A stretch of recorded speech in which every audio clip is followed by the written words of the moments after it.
Bismillahirrahmanirrahim. Assalamualaikum warahmatullahi wabarakatuh. Alhamdulillah wassalatu wassalamu ala Rasulillah wa ala alihi wa sahbihi wa man wala wa ba'du. Saudara-saudariku, terdapat satu keterangan yang sangat menarik di dalam kitab Al-Kasyaf, ya, karya Al-Imam Zamakhsyari atau Mahmud bin Umar Az-Zamakhsyari Al-Khawarizmi.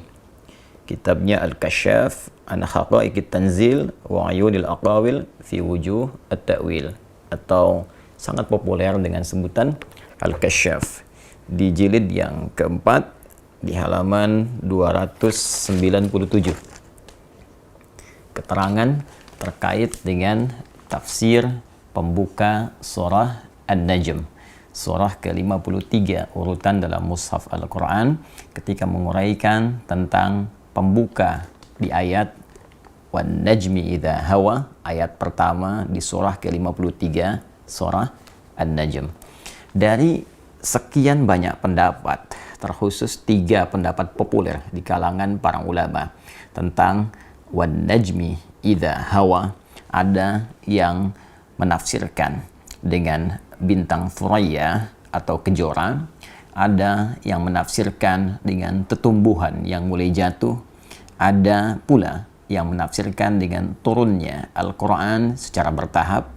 Namun demikian, ada keterangan yang sangat menarik yang diungkap oleh Al-Imam Az-Zamakhsyari dalam kitabnya ini. Mari coba kita simak dan kita bacakan bersama. Bismillahirrahmanirrahim. Wa an Urwah ibn Zubair radhiyallahu ta'ala anhu, ya, dari Urwah bin Zubair, semoga Allah meridai beliau.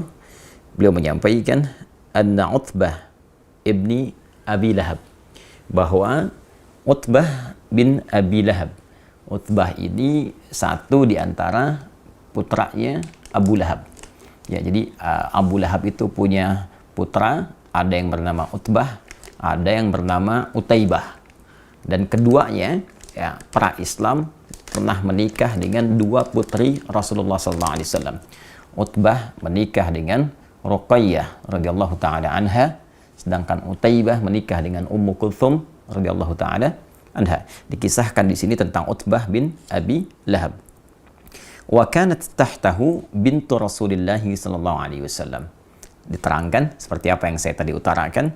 Nah, sedangkan Utbah ini adalah suami dari putri ya Rasulullah SAW, yaitu Ruqayyah radhiyallahu ta'ala anha, Sayyidah Ruqayyah. Arada al-khuruja ila Syam. Satu kali Utbah ini hendak bepergian ke Syam. Ya, Syam itu wilayah yang cukup besar sekarang, setidaknya mencakup 4 negara. Ya, jadi sekarang itu ada Syria, ya, di Syam, kemudian Lebanon, kemudian ada Palestina dan Yordania. Jadi wilayah Syam. Satu kali Utbah hendak keluar, ya, menuju Syam. Faqala la'atiyanna Muhammadan sallallahu alaihi wasallam fala'udhiyannahu. Ya, aku pasti akan datangi dulu, ya, Muhammad sallallahu alaihi wasallam, dan aku pastikan fala'udhiyannahu, aku akan menyakitinya dulu. Ya, jadi dia berniat sebelum berangkat ke Syam ini ingin mendatangi Rasulullah sallallahu alaihi wasallam dan hendak menyakiti beliau. Jadi berniat dengan serius ingin menyakiti Rasulullah SAW. Fa'atahu, maka kemudian ia mendatangi Rasulullah SAW. Faqala, dan dia berkata, ya, ini ke ayah mertuanya, ya, sekaligus bahkan ke kerabat terdekatnya, karena Abu Lahab itu pun adalah paman Rasulullah SAW. Apa yang dia katakan? Ya Muhammad. Ini tak ada sopannya, karena berniat menyakiti, bahkan tidak memanggil dengan panggilan yang sopan. Ya Muhammad, wahai Muhammad SAW, huwa kafirun bin najmi idza hawa wa billadzi dana fatadalla. Dia menunjuk dengan kata ganti ketiga mewakili dirinya. Dia, si Utbah itu katanya, ini kalau sudah menggunakan kata seperti ini bentuk perendahan. Jadi seakan-akan tidak menganggap kehadiran Rasulullah SAW, dia menunjuk dirinya besar dan berkata, dia, tahukah engkau Muhammad SAW, dia si Utbah itu, anaknya Abu Lahab. Padahal dia yang berkata, ya, kafirun bin najmi idza hawa, orang yang ingkar bin najmi idza hawa. Ya, di sini kalau kita artikan tadi kepada 3 arti yang semula, diantaranya Al-Quran yang diturunkan, ya, Dia berkata, si Utbah itu ingkar terhadap seluruh wahyu, ayat-ayat yang diturunkan ya kepadamu Muhammad sallallahu alaihi wasallam. Wa billadzi dana fatadalla, ya, dan juga ingkar terhadap yang mendekat kepadamu dan menurunkan wahyu. Nah, ini Jibril alaihi assalam. Thumma, maka apa yang dia katakan? Pertama, dia mengungkapkan pengingkarannya terhadap risalah dan nubuwah Rasulullah SAW dengan bahasa yang sangat kasar. Kemudian, thumma tafala fi wajhi Rasulullah SAW. Waliyadu billah. Kemudian, ia meludah, ia melecehkan wajah Rasulullah SAW, meludah di wajah Rasulullah SAW, wa radda alaihi ibnatah wa talaqha. Kemudian mengembalikan dengan kasar putri Rasulullah SAW, Sayyidah Ruqayyah, dan menalaki langsung di hadapan Nabi. Anda bayangkan, datang kepada Rasulullah ya, dengan kalimat yang kasar, dengan pengingkaran yang tegas, meludahi wajah Nabi, dan merendahkan putri Rasulullah SAW, dikembalikan kepada ayahandanya dengan cara yang sangat tidak terhormat. Ya. Maka apa yang terjadi? Faqala Rasulullah SAW, maka Nabi pun langsung ya bersabda SAW, merespon apa yang diperlakukan oleh Utbah kepada beliau SAW dengan satu kalimat yang singkat dan padat. Allahumma sallit alaihi kalban min kilabik. Ya Allah, mohon kirimkan ya anjing di antara anjing yang paling ganas milikmu ya untuk menghancurkan Utbah ini. Jadi salit itu bukan cuma datang, tapi menghancurkan, merobek tanpa sisa. Ya, ini kalimat yang sangat jarang diungkapkan Nabi Sallallahu Alaihi Wasallam. Anda bisa saksikan bahwa Nabi pun pernah datang ke Taif dalam sejarah, ya berdakwah, beliau sampai dilempari, sampai berdarah-darah. Tapi ketika diminta oleh malaikat untuk bermohon kepada Allah agar penduduk Taif diazab oleh Allah, apa yang Nabi katakan? Ya, jangan lakukan. Fa innahum qaumun la ya'lamun. Mereka belum tahu saja, mereka belum mengerti. Boleh jadi kelak di tempat ini akan tiba orang-orang beriman, akan datang kalangan lelaki, perempuan, besar, kecil, dan mereka mungkin akan beriman kepada Allah dan Rasul-Nya. Tapi yang paling menarik, di kasus ini Rasulullah tidak banyak berkata, tidak banyak berungkap, bahkan langsung bermohon kepada Allah untuk mengirimkan hukuman yang pantas bagi Utbah bin Abi Lahab. Saya ingin teruskan dulu bagaimana kisah selanjutnya, nanti kita akan ambil kesimpulannya. Kemudian wa kana Abu Talib hadiran fawajima laha. Ya, dan pada saat itu ada paman Nabi SAW, yaitu Abu Talib, ya, menyaksikan peristiwa itu, fawajimalaha. Ya, ini diartikan di sini, wajimala sakata wa dhaharatid dahsyah fi wajhi.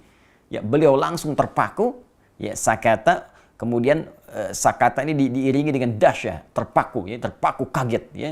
Jadi kalau Anda mendengar satu peristiwa seperti ada tersengat halilintar, kalau penerjemahan sekarang, jadi beliau langsung terpaku, kaget, kan, dan ada rasa yang sangat dahsyat, ya, terkaget-kaget di wajahnya, tanda kekhawatiran yang sangat dalam.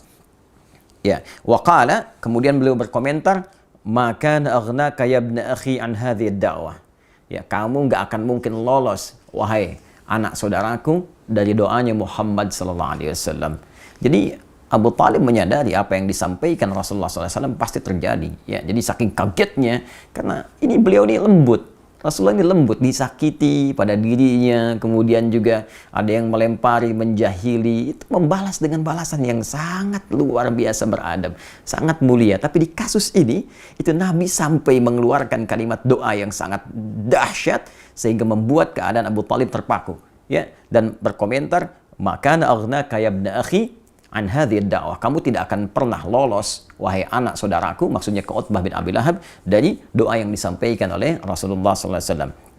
Faraja'a Utbah ila abihi fa akhbarah. Maka Utbah pun pulang kembali, ya, menemui bapaknya dan mengabarkan apa yang telah terjadi. Ya, dia mengabarkan tindakannya dan respon Rasulullah SAW. Thumma kharaju ila Syam, kemudian mereka pun berangkat ke Syam. Ya, fanazzalu manzilan, ya, maka mereka singgah di satu tempat, di satu rumah kediaman, fa asyrafa alaihim rahibun minad dair. Ya, maka menerima mereka, ya, salah seorang rahib, pendeta minad dair, ya, dari wilayah tersebut. Faqala lahum, maka pendeta itu berkata, mengingatkan kepada Abu Lahab, Utbah dan rombongannya, ya. Inna hadhihi ardun musbi'ah. Hati-hati. Tempat ini tempat yang tidak biasa, banyak binatang buas ya. Ya, musbi'ah di sini ditafsirkan dzat siba' wa wuhush, ya, tempat yang banyak sekali hewan-hewan buasnya. Maka disampaikan oleh pendeta ini, di tempat ini hati-hati banyak binatang buasnya. Ya, kemudian apa yang terjadi? Faqala Abu Lahab, maka Abu Lahab pada saat itu berkata li ashabihi, kepada kawan-kawannya, aghithuna ya ma'syara Quraisyin hadhil lailah. Ya, wahai orang-orang Quraisy yang ikut rombongan saat ini, tolong lindungi kami malam ini. Nah, jadi sebetulnya Abu Lahab pun dalam konteks ini dia mengerti, menyadari tentang dahsyatnya doa Rasulullah SAW. Dan bila kita lihat urutan ini, ya sampai ke level Abu Lahab pun sebetulnya meyakini risalah Nabi. Ya, dia mengakui ya Rasulullah itu orang yang benar, orang yang dibenarkan, risalahnya benar, hanya ya dorongan nafsu dunianya, dorongan mempertahankan kedudukannya, dorongan keduniaannya, ya itu lebih tinggi yang dikerjai, dimanfaatkan oleh setan sehingga mengalahkan nilai-nilai kemuliaan dan kebeningan hatinya. Dan dia meyakini dengan doa Nabi sampai berkata, wahai ma'syara Quraisy, hei orang-orang Quraisy yang ikut rombongan ini, ya tolong kami malam ini, lindungi kami. Ya. Apa yang dia katakan? Fa inni akhafu ala ibni da'wata Muhammadin SAW. Nah, ini buktinya. Ya, aku takut ini terjadi sesuatu kepada anakku akibat doanya Muhammad sallallahu alaihi wasallam. Fajama'u jimalahum wa anakhuha haulahum. Maka mereka pun mengumpulkan bahkan unta-unta mereka. Ya, lalu dibuat semacam perlindungan, ya, dikelilingkan. Jadi kalau kita ilustrasikan di sini Utbah, ya, Abu Lahab kan, maka dikelilingkan ini, ya, seperti taman. Makanya kalimat setelahnya itu, ya, wa ahdaqu bi Utbah. Kemudian mereka membentuk lingkaran seperti taman untuk Utbah. Ya, jadi mereka tidur, unta dikumpulkan, mereka sendiri mengelilingi Utbah bin Abi Lahab. Ya. Apa yang terjadi? Nah, ketika mereka tidur terlelap itu, semuanya tidur terlelap, Utbah berada di tengah-tengah, dikelilingi oleh orang-orang Quraisy kafilah dagang tadi yang akan berangkat ke Syam. Kemudian faja'al asadu, tiba kemudian datanglah singa yang sangat buas, ya. Yatashammamu wujuhahum, mulai mengidentifikasi, menciumi wajah-wajah mereka tuh. Datang singa, mereka sedang tidur pulas, kan? Tidak sadarkan diri, tak terasa apa yang ada di sekitaran, ya, kayak Anda, saya atau kita sedang tidur pulas, tak terasa apa yang terjadi. Nah, ini sampai singa datang pun tidak terasa, diciumi, ya, wajah-wajah mereka diidentifikasi, hatta daraba Utbah faqatalah, sampai dia menemukan Utbah bin Abi Lahab, maka dihancurkanlah, ya, dia sampai tewas, diterkam, dimangsa, dihancurkan oleh singa itu sampai dengan tewas. Nabi berdoa, Allahumma sallit alaihi kalban min kilabik, ya Allah, datangkan, ya, hancurkan, datangkan kepada orang ini, ya, anjing di antara anjing-anjing terganasmu. Ini kalimatnya juga kalimat dahsyat ini. Itulah doa Nabi sallallahu alaihi wasallam kepada Utbah bin Abi Lahab yang langsung dikabulkan oleh Allah Subhanahu wa taala dengan menghancurkan, menerkam diri Utbah hingga tewas dan hina di hadapan manusia pada saat itu, di hadapan Allah dan di hadapan Rasulullah sallallahu alaihi wasallam. Ada yang menarik di kisah ini, tatkala seorang pujangga yang sangat populer, dan pujangga ini adalah pujangga yang seringkali membela Nabi SAW dan menjadikan seluruh syair-syairnya, ya, syair-syair beliau untuk menegakkan panji Islam dan membela izzah Rasulullah SAW. Beliau adalah Hasan bin Thabit, ya, Hasan bin Thabit. Beliau berkata, ya, dalam salah satu syairnya, man yarji'ul 'ama ila ahlihi fama akilu sab'i birraji'i. Nah, jadi ketika terjadi peristiwa itu, beliau mengisahkan, ya, orang-orang yang pergi ke Syam pada masa itu, kata beliau, semuanya pulang kecuali ada satu orang yang tidak kembali karena diterkam dan dihancurkan oleh binatang buas. Nah, yang ingin saya sampaikan teman-teman sekalian di kisah ini adalah hal yang tadi sempat saya singgung di pertengahan uraian kami, bahwa Nabi itu orang yang sangat pemaaf. orang yang sangat mulia, orang yang selalu mengesankan kebaikan walaupun dalam konteks merespon satu hal yang menyakitkan.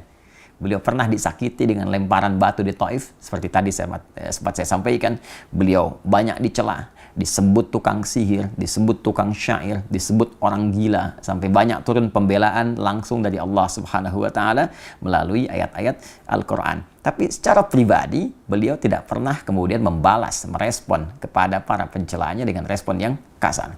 Namun di kasus ini, beliau langsung berdoa kepada Allah untuk mengirimkan satu balasan langsung kepada orang yang menyakiti beliau pada saat itu. Dan yang paling menarik digaris bawahi, jangan kita lupakan bahwa yang disakiti pada saat itu bukan hanya fisik pribadi Nabi, tapi ada keterkaitan dengan belahan jiwa Rasulullah SAW, yaitu putri Rasulullah SAW, yaitu keturunan Rasulullah SAW.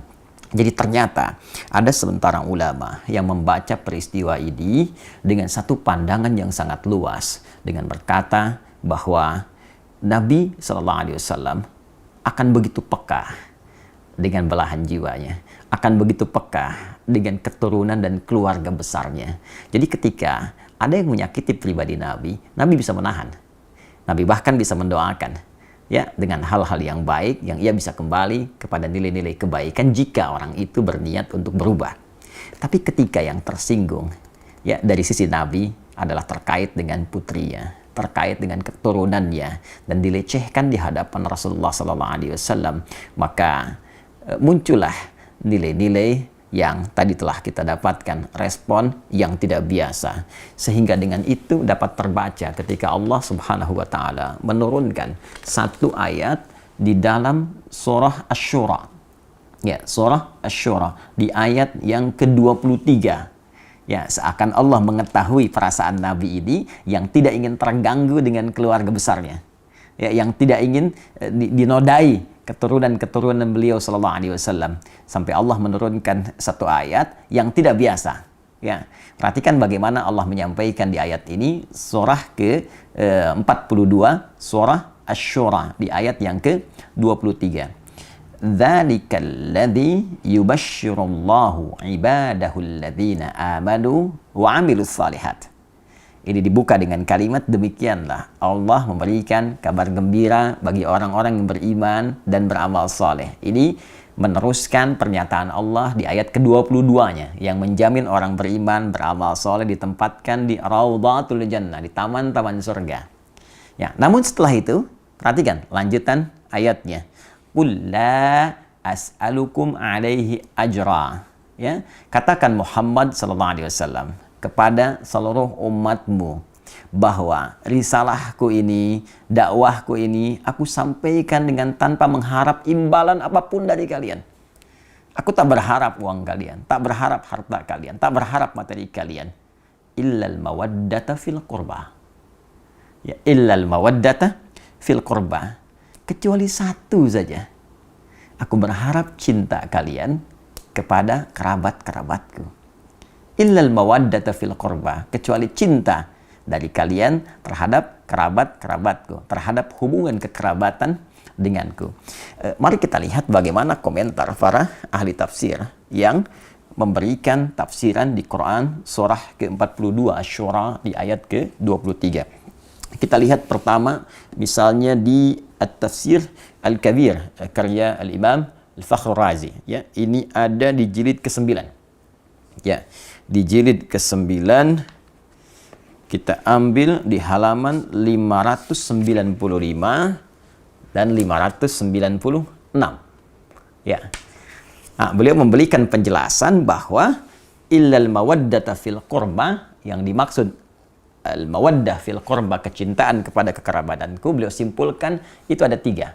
Ya, 3. 1, bisa umatnya, ya, seluruh umat beliau yang mengikuti seluruh tuntunan Rasulullah SAW dengan benar, ya, mengerjakan segala perintah, meninggalkan segala larangan. Ya, kita bisa lihat di sini, ya, ada tafsiran demikian, kita bacakan. Nah, ini dia, ya. fa in hamalnahu 'alal qarabah fahumul al wa in hamalnahu 'alal ummah alladzina qabilu da'watahu fahum aidan al. Ya, jadi tafsiran pertama diartikan seluruh umat Rasulullah sallallahu alaihi wasallam yang mengikuti dakwah Nabi sallallahu alaihi wasallam, mencintai Rasulullah sallallahu alaihi wasallam, mengerjakan perintah-perintah Nabi, meninggalkan segala larangannya, maka mereka pun disebut dengan al, ya, keluarga besar Muhammad sallallahu alaihi wasallam dalam konteks pengikut dakwah dan risalah beliau. Ya, itu diikutkan pada firman Allah di Quran surah ketiga Ali Imran di ayat ke-31 di keumuman maknanya. Qul in kuntum tuhibbunallaha fattabi'uni yuhibbukumullah wa yaghfir lakum dzunubakum. Katakan Muhammad SAW, jika kalian semua umat-umat Muhammad SAW mencintai Allah, maka buktikan kecintaan itu, ya, dengan mengikuti tuntunan Rasulullah SAW. Ketika mengikuti tuntunan Rasulullah, maka dia dicintai oleh Allah seperti Allah mencintai Rasulullah SAW. Walaupun levelnya berbeda, tapi rasa cinta itu diturunkan. Karena Allah mencintai Rasulullah, mencintai pengikutnya, maka ada hubungan cinta yang menjalin kekerabatan antara Rasulullah dengan umatnya. Tafsiran satu. Tafsiran kedua diartikan pula dengan sahabat-sahabat Rasulullah SAW. Ya, ini terambil dari isyarat firman Allah, was-sabiqun as-sabiqun ulaikal muqarrabun. Ya, di surah Al-Waqiah, surah ke-56 ayat yang ke-10. Ya, was-sabiqun as-sabiqun, dan orang-orang terdahulu. Jadi jelas, was-sabiqun itu tafsir yang paling lebih mendekatinya, ya, bisa dikatakan lebih tepatnya itu kalangan para sahabat, ya, karena mereka disebut dengan as-sabiqun al-awwalun, orang-orang pertama yang masuk Islam, ya, ada 40 orang, kan? Setelah itu sahabat-sahabat lain menyusul. Was-sabiqun as-sabiqun. Ya, adapun golongan orang-orang yang awal-awal masuk Islam, golongan-golongan terdahulu, ya, ulaikal muqarrabun. Nah, merekalah yang kemudian didekatkan kepada Allah, didekatkan kepada Rasulullah SAW. Ini langsung penegasan dari Allah bahwa mereka termasuk muqarrabun, ya, orang-orang terdekat dengan Rasulullah SAW. Jadi yang kedua, Al-Imam Fakhrul Razi mengartikan illal mawaddata fil qurba. Qurba di sana dimasukkan sahabat-sahabat Rasulullah SAW. Nah, tapi yang paling menarik ada yang ketiga, dan ini menempati level yang tertinggi. Yaitu langsung keluarga besar keturunan Rasulullah sallallahu alaihi wasallam. Ya, baik, ya, semua tersambung dari Al-Hasan ataupun Al-Husain ridwanullahu alaihima, yang keduanya tentunya tersambung kepada Sayyidah Fatimah Az-Zahra, ya, putri Rasulullah sallallahu alaihi wasallam, istri dari sahabat mulia Ali bin Abi Thalib karramallahu wajhah. Mari kita lihat teman-teman sekalian. Nah, di sini ada peterangan yang sangat menarik, ya.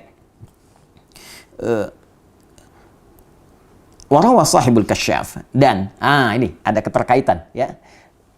Pemilik tafsir al-Kasyaf Az-Zamakhsyari, ya, menyampaikan satu riwayat, ya, annahu lamma nazalat hadhil ayah, ya, tatkala turunnya ayat ini illal mawaddata fil qurba, ya, kemudian qila, dikatakan kepada Rasulullah SAW, ya Rasulullah, wa ya Rasulullah, man qarabatuka haula'il ladzina wajabat alaina mawaddatuhum. Ditanyakan kepada Rasulullah ketika ayat ini turun, ya Rasulullah, siapakah yang dimaksud kerabatmu itu yang wajib bagi kami ini menyayangi mereka, mencintai mereka? Ya, maka apa jawab Nabi? Faqala, maka beliau berkata, yang dimaksud itu yang spesifik, ya. Faqala Ali wa Fatimah wa ibnahuma. Fathabata anna haula'il arba'ah aqarib an-nabi sallallahu alaihi wasallam. Ya, kata Nabi spesifik disebutkan, yang spesifik, ya, adalah Ali, Fatimah, dan putra dari keduanya. Dan tentunya ini mencakup keturunan-keturunan dari mereka. Jadi Nabi menempatkan keluarga besar beliau dalam konteks keturunan yang tersambung kepada beliau itu di level pertama di al-mawaddah al-qurba, yang langsung memberikan jawaban kepada sahabat yang bertanya, siapa di antara ini, ya, mawaddah fil qurba, di antara kurba yang bagi kami wajib mencintai mereka, bagi kami harus menyayangi mereka, tidak boleh menyakiti mereka. Ya, maka dijawab oleh Nabi, di antara mereka itu level tertingginya adalah langsung keturunan dari Nabi SAW melalui jalur Ali bin Abi Thalib, Fatimah Az-Zahra, Al-Hasan, dan Al-Husain. Kemudian wa idza thabata hadza wajaba an yakunu makhsusina bimazidit ta'zim wa yadullu alaihi wujuh. Maka Al-Imam Fakhr Razi ya mengomentari kalimat riwayat tadi mengatakan, maka dengan tetapnya keterangan ini yang tadi disampaikan dari jawaban Nabi sallallahu alaihi wasallam, maka mereka ya keturunan Nabi langsung dari Ali, Fatimah, Al-Hasan, Al-Husain ini harus menempati porsi tertinggi ya dari nilai kasih, cinta, perhatian, tak boleh disakiti dari 3 golongan yang tadi disebutkan. Ya, keluarga keturunan langsung dari Nabi, kemudian sahabat-sahabat Rasulullah, nggak boleh nyakiti sahabat-sahabat Nabi, nggak boleh mencela sahabat Nabi, menyayangi keluarga Nabi, keturunan Nabi, sangat diutamakan, bagus. Tapi saat bersamaan mencela sahabat Nabi, mencela Abu Bakar As-Siddiq, ya, mencela Umar bin Khattab, itu pun ditentang oleh Nabi.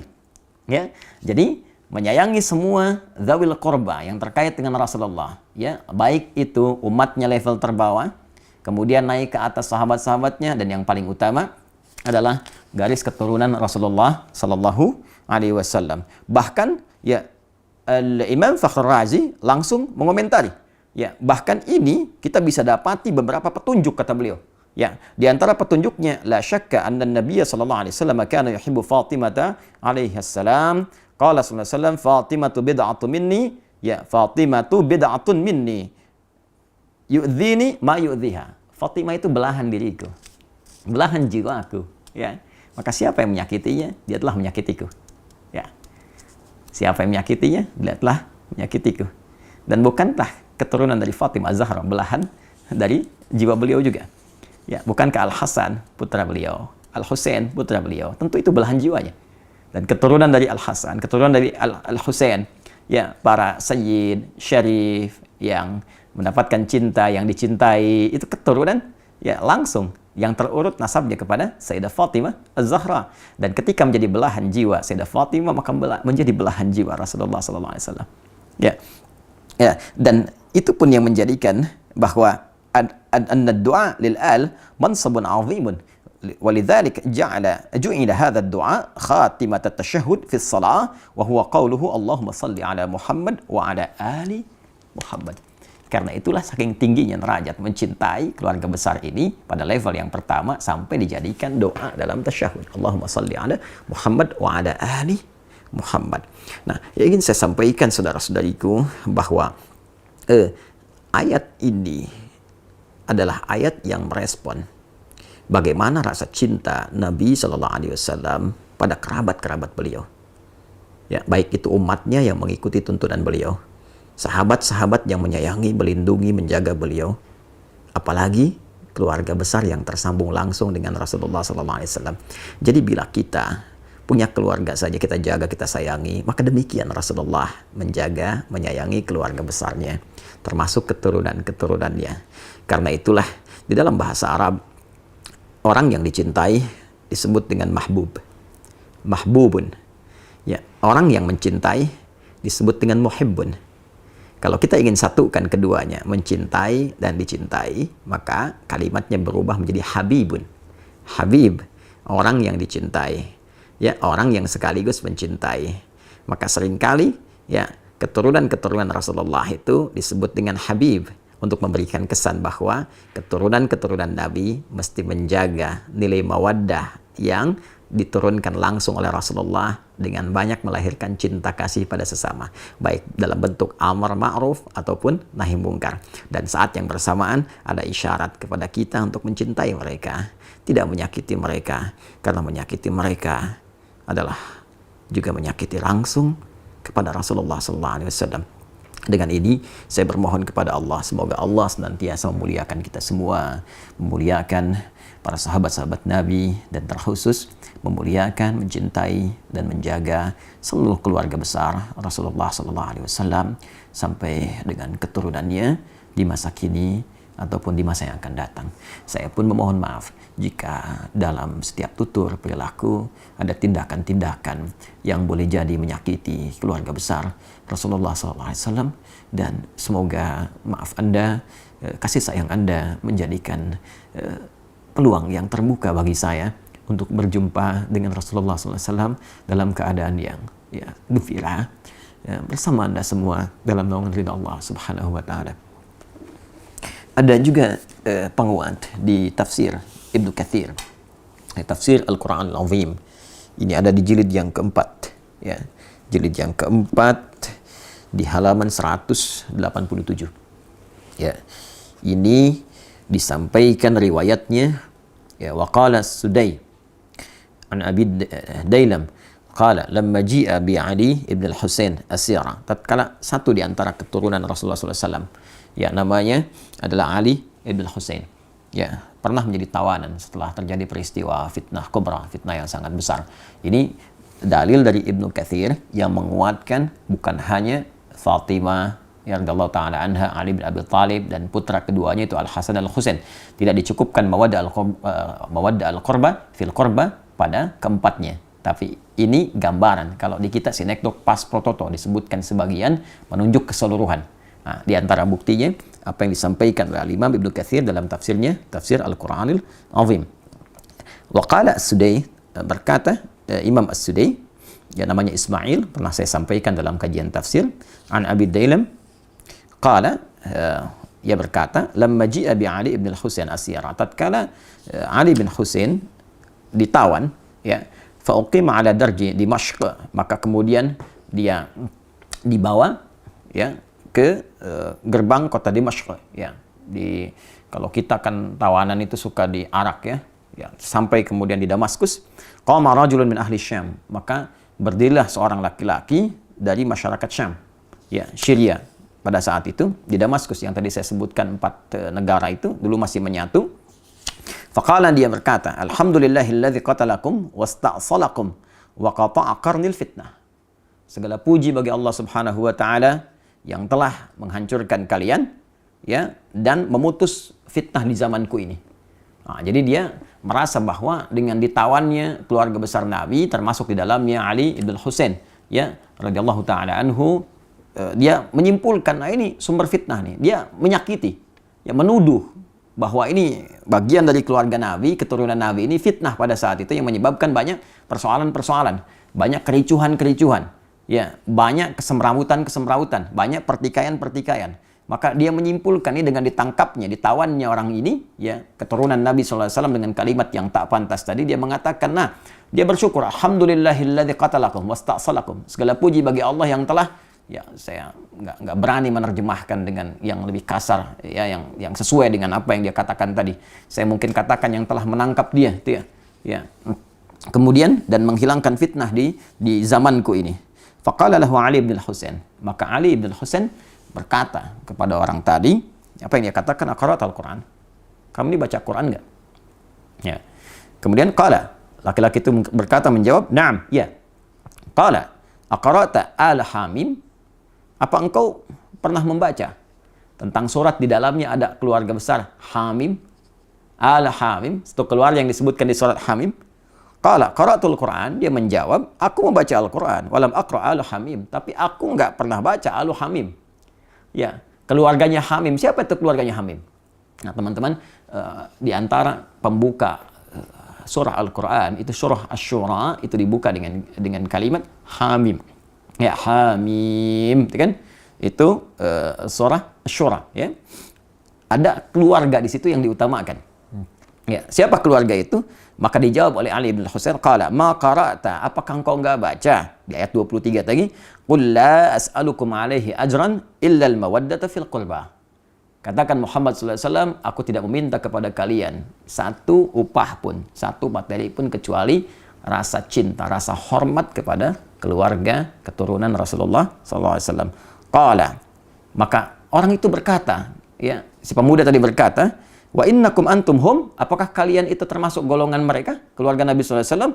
Qala, na'am. Maka Ali bin Husain berkata, ya, kami termasuk golongan itu. Jadi, orang ini ada dua kemungkinan. Dia tidak mengetahui yang ditawan itu keluarga besar dari keturunan Rasulullah SAW, sehingga berani melecehkan di hadapan masyarakat, ya, berani bertindak yang tidak pantas, kan? Atau yang kedua, dia menyadari itu keturunan Nabi, tapi tidak tahu kalau itu begitu dimuliakan, begitu ada perintah langsung dari Allah, ya, dan merasakan bagaimana sensitifnya hati Nabi SAW terhadap keturunannya, sampai kemudian beliau mendoakan hal yang tidak biasa bagi orang-orang yang menyakitinya. Maka setelah mengetahui itu, dia terdiam dan tidak banyak berkomentar lagi dan mengoreksi dirinya sehingga dia menyadari kesalahan-kesalahan yang dimaksudkan. Ya, waqala kemudian berkata Abu Ishaq As-Sabi'i, sa'altu Amr ibn Shu'aib an qaulihi ta'ala, ya, Abu Ishaq As-Sabi'i bertanya kepada Amr ibn Shu'aib ya tentang makna firman Allah Subhanahu wa taala, "Qul la as'alukum 'alaihi ajra illa al-mawaddata fil qurba." Faqala qurban Nabi sallallahu alaihi wasallam. Ya, rawahuma Ibnu Jarir ya fi tafsirih.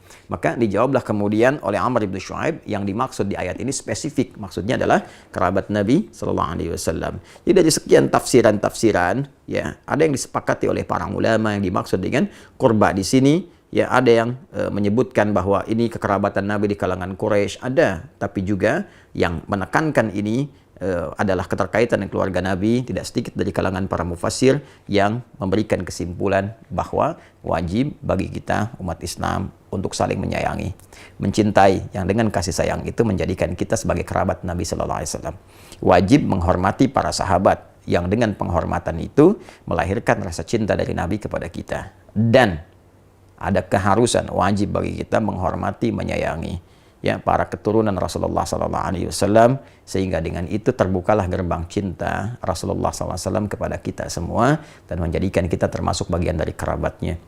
Pun demikian seluruh kerabat-kerabat keturunan Rasulullah sallallahu alaihi wasallam yang hidup sampai dengan kini juga wajib menjaga marwah, menjaga kehormatan, menjaga rasa cinta yang dititipkan oleh Rasulullah, sehingga dengan itu kehormatan yang disampaikan oleh Allah melalui Al-Qur'an pun ditegaskan melalui Nabi dapat terjaga dan terbawa hingga kembali kepada Rasulullah sallallahu alaihi wasallam. Al-Imam Fakhrur Razi bahkan memberikan gambaran. Al-Imam Al-Fakhrur Razi dalam tafsirnya At-Tafsirul Kabir memberikan gambaran bahwa kalimat yang Allah beritakan kepada Rasulullah sallallahu alaihi wasallam itu tidak pernah bahkan disampaikan kepada nabi-nabi sebelumnya. Jadi kalau Anda baca misalnya di halaman 594. Ya, halaman 594. Jadi ketika beliau mengisahkan tentang bagaimana respon kalimat dari nabi-nabi sebelum Nabi Muhammad sallallahu alaihi wasallam, annahu ta'ala haka an aktsaril anbiya alaihimussalam. Allah Subhanahu wa taala banyak mengisahkan tentang para nabi alaihimussalam dalam Al-Qur'an. Annahum sarrahu ya binafyi talabil ujrah.